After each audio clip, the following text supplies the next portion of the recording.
അല്ലെങ്കിൽ plain shades കൊടുക്കുന്നതാണ് നല്ലത്.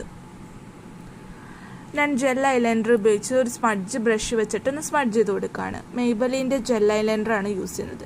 നിങ്ങൾ ജെൽ ഐലൈനർ യൂസ് ചെയ്യുന്നതിന് മുൻപ് തന്നെ അതിൽ ഡ്യൂറാലൈൻ മിക്സ് ചെയ്യണം. പാക്കിൻ്റെ ഡ്യൂറാലൈനാണ് ഞാനതിൽ മിക്സ് ചെയ്യുന്നത്.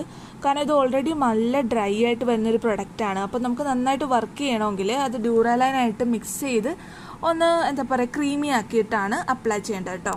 ഇതൊരു ടിപ്പാണ്. സോ ജെൽ ഐലൈനർ എപ്പോൾ യൂസ് ചെയ്താലും നിങ്ങളൊരു ഡ്രോപ്സ് ഉണ്ടല്ലോ, അഫ്ലൈസയോ അല്ലെങ്കിൽ ഇതേപോലത്തെ പാക്കിൻ്റെ ഡ്യൂറാലൈനോ ഉപയോഗിച്ചിട്ട് ഒന്ന് നല്ലപോലെ ക്രീമി ആക്കി കൊടുക്കുക.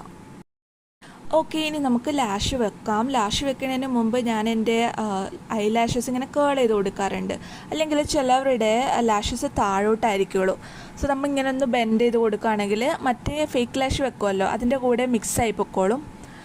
സോ ഇത് ഒരു ഓപ്ഷണൽ സ്റ്റെപ്പാണ്.